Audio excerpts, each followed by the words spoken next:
जो टॉपिक लगे तुमको कठिन उसे मैं करूँ आसान, एक बार समझ लो भूलोगे ना मेरी जान। तो आज की इस वीडियो से तुम्हारे पूरे के पूरे बोर्ड एग्जाम से 4 से 6 मार्क्स कवर हो जाएंगे। तो इस वीडियो में आज मैं तुमको बताने वाला हूँ washing soda chapter 2 acid basis and salt. उसका पार्ट पार्ट ये होने वाला है, आपका 6 होने वाला है, पार्ट 6। तो चलिए चलते हैं अपनी वीडियो की ओर। तो देखिए, कॉमन सॉल्ट हम आपको पढ़ा रहे थे, मैंने बोली थी 10 पार्ट्स में आपका खत्म हो जाएगा चैप्टर 2। पार्ट 6 है, देखो पार्ट 6 है, मैं एक बार क्लियर कर लूं। First second third fourth fifth, हाँ ये सिक्स है, ठीक है। वॉशिंग सोडा पढ़ाना ये थर्ड है, फिर इसके बाद पढ़ाएंगे प्लास्टर ऑफ पेरिस। चैनल पर प्ले लिस्ट है, जाकर देख लेना पिछले पार्ट्स, ठीक है। प्ले लिस्ट बनी है एसिड बेसिस एंड सॉल्ट के नाम से। तो तुम्हारा है वॉशिंग सोडा। वॉशिंग सोडा का तुम जानते हो तो केमिकल जो होता है, केमिकल सिंबल वो ये होता है, सोडियम कार्बोनेट और Deka hydrate. Sodium carbonate Deka hydrate, समझे। इसकी मेकिंग समझो, मेकिंग इसकी इंपॉर्टेंट है भैया, डबल स्टार लगा के चलो, मेकिंग इंपॉर्टेंट है, ठीक है। बेकिंग क्या होती है, हमने इससे पहले पढ़ा था बेकिंग सोडा। बेकिंग सोडा का क्या होता है, सोडियम हाइड्रोजन कार्बोनेट, यही होता है उसका केमिकल नेम। अरे हाँ, chemical name sodium hydrogen carbonate. तो तुम एक बात ये याद रखो, ये बनता बेकिंग सोडा से ही है। ये बनता बेकिंग सोडा से ही है। कैसे, बेकिंग सोडा लिया और उसको गर्म कर दिया, ये हीट का निशान होता है, हीट। उसको हीट दे दी, हीट देने से क्या होगा, वो बनाएगा sodium carbonate plus CO2 plus water, ठीक है। अब क्या, अब उसने ये जो बनाया सोडियम कार्बोनेट, ये हमारा है वॉशिंग सोडा। वॉशिंग सोडा, अब इसी को हम लोग उठा लेंगे, इसी को ले लेंगे और इसके अंदर हम लोग क्या करेंगे, H2O मतलब वाटर। वाटर होता है, वाटर के संग में इसकी रिएक्शन करवाएंगे, ठीक है। ये क्रिस्टलाइजेशन हो जाएगा और उसके बाद क्या होगा, तुम्हारा बन जाएगा सोडियम कार्बोनेट डेका हाइड्रेट। ये पॉइंट में 10H2O क्यों लिखा है, क्यों लिखा है, जब किसी प्रोडक्ट के साथ कोई मॉलिक्यूल्स जुड़ते हैं तो उसको पॉइंट में लिखते हैं, किसमें, पॉइंट में, इसलिए पॉइंट लिखा है, ठीक है। पॉइंट में ये लिखा है 10H2O, ठीक। अब देखो इसके यूजेस समझ लो, ये भी इम्पोर्टेंट है, ये ट्रिपल स्टार बनाओ, इम्पोर्टेंट है।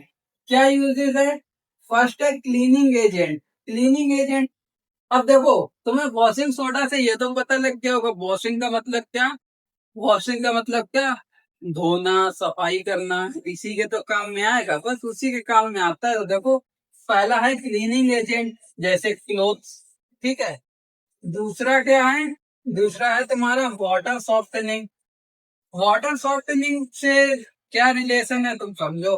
हार्ड वाटर को सॉफ्ट वाटर बनाता है। अब तुम सोचोगे हार्ड वाटर को सॉफ्ट वाटर बनाता है, हार्ड वाटर का मतलब क्या, पानी का ज्यादा वैसा होता है टफ कि जिसको हार्ड होता है सॉफ्ट बना देता है। नहीं नहीं नहीं, पानी लिक्विड की फॉर्म में होता है, उसको हार्ड और सॉफ्ट से क्या मतलब, ठीक है। कहने का ये मतलब है कि पानी जो है उसके जो मॉलिक्यूल्स होते हैं वो हार्ड होते हैं, क्या, हार्ड होते हैं। उसी हार्डनेस को ये सॉफ्ट कर देता है, इसलिए हार्ड वाटर को सॉफ्ट वाटर बनाता है। आता तो हमारे पास सॉफ्ट वाटर है, तुम जिससे मुंह वगैरह धुलते हो ये होता सॉफ्ट वाटर है।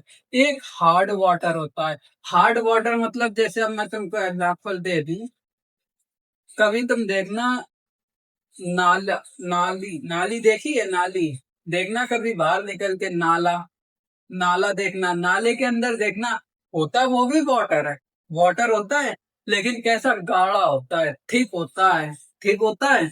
तो उसी को सॉफ्ट करने के लिए, उसको मतलब थिक होता है, वो कितना थिक होता है, जैसे तुम घर ही पे ले लो, तुम तेल देखते हो, तेल रिफाइंड, ये कैसे होते हैं, ये थोड़े थिक होते हैं, थिक होते मतलब गाढ़े होते हैं। तो इनको जब हम लोग इसके अंदर, जब हम लोग वॉशिंग पाउडर वॉशिंग सोडा मिलाएंगे तो क्या होगा, उससे ये जो थिकनेस है वो कम कर देगी और बिल्कुल सॉफ्ट वाटर की तरह बना देगी। तो ये था कॉन्सेप्ट, बच्चों को समझ नहीं आता इसलिए समझा दिया। ठीक, अब तुम तीसरे पे आओ, glass, soap and paper industry. इसका क्या मतलब है? जैसे देखो, तुमने देखा होगा गिलास, गिलास से क्या लेना देना है? गिलास में इसका इस्तेमाल होता है, इसका वॉशिंग सोडा का।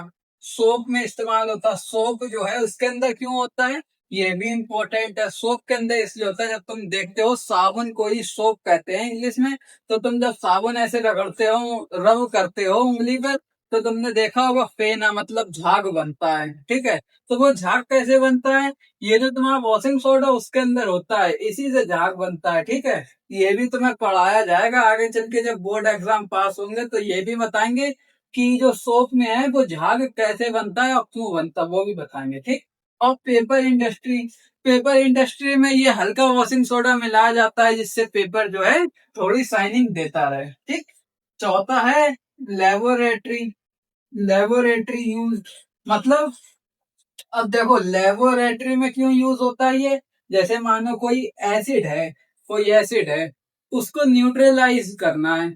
एसिड है, एसिड मैंने कहा इसका पीएच वैल्यू जो है, इसका पीएच वैल्यू 4 है। अब इसको न्यूट्रलाइज करना है, मतलब न्यूट्रलाइज करना है तो पीएच वैल्यू कितना होगा, 7 होगा। तो जब हम लोग इसके अंदर वॉशिंग सोडा मिलाएंगे, एसिड में वॉशिंग सोडा मिलाएंगे, तो पीएच वैल्यू कितनी हो जाएगी, 7 हो जाएगी। तो ये है हमारा कॉन्सेप्ट, समझे? तो एसिड को न्यूट्रलाइज करना भी आना चाहिए, समझे? तो ये तुम्हारे जो हैं चार हो गए यूजेस, चार यूजेस हो गए। सो ये थे बहुत इंपॉर्टेंट टॉपिक। अब नेक्स्ट टॉपिक लेकर आएंगे प्लास्टर ऑफ पेरिस। ऐसी ही इंपॉर्टेंट टॉपिक्स देखने के लिए हमारे चैनल पर प्लेलिस्ट बनी है, इससे पिछले चैप्टर की भी बनी है और मैथ से रिलेटेड भी बनी है। आप लोगों को जब भी कोई वीडियो देखनी हो यूट्यूब पे सर्च कर लेना, वरना आप लोग चाहे तो हमारे चैनल पर प्लेलिस्ट है, वहां से जाकर देख लेना, कोई कंफ्यूजन नहीं होगी। प्ले लिस्ट में लाइन बाय लाइन आपको मिलेंगे, पहले इंपॉर्टेंट टॉपिक्स, उससे बाद वही इंपॉर्टेंट टॉपिक्स धीरे धीरे एक एक पार्ट में पढ़ाए जाते हैं। तो बहुत ही अच्छे तरीके से आपका जो सिलेबस है वो खत्म कर रहे हैं।